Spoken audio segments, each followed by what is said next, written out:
Yeah, look, yesterday was pretty nuts. I'm seeing it written about in Wall Street Journal, Bloomberg. I still think people are missing it because, look, smart people writing about it, but they truly don't get it when I see them saying it's a mall-based retailer without even digging in past that. And when I see that, I know they haven't dug in. But you're right. Yesterday, the price action was insane. Clearly, Melvin got squeezed out in some capacity, point 72 SAC, who knows what was going on behind the scenes. They recapitalized them with this 275 billion. I personally believe they are out of the short side of the trade. I have no insight into that. I would assume that was part of the structuring of the agreement. But again, that's just my speculation. Clearly, there is still a massive short interest in the stock. If we go by what Ortex, what S3 partners are putting out in their daily updates, it appears that, look, I can appreciate why people think it's an attractive short at this price point, given where the price was. But I would caution anyone who's simply looking at the run up in the chart. That shouldn't be the only reason you enter a short trade.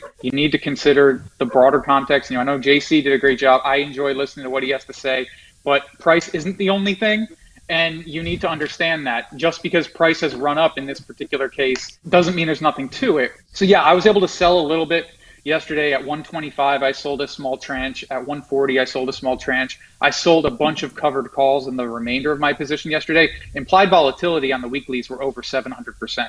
It was nuts. And I was fortuitous. I sold a lot of it when the price was near that peak, those covered calls, but I've bought all of those covered calls back this morning. And in hindsight, I should have bought them back yesterday in the afternoon after the drawdown, because I don't know what's going to happen next. No one does. But I think there's too much fervor to hold this thing down. See, come on. He's obviously on the GME gang now, and I saw that one of the Winklevosses was asking for information. I tried to tweet at him, gmedd.com, because look, people still completely deride and just poo-poo all of the long investors who've been in this for a long time. It was initially a deep value play.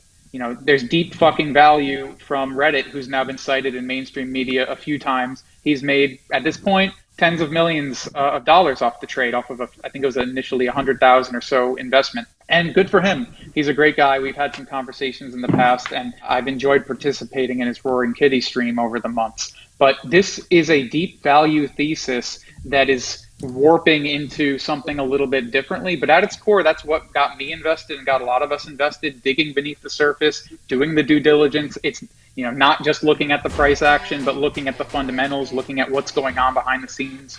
So pretty exciting.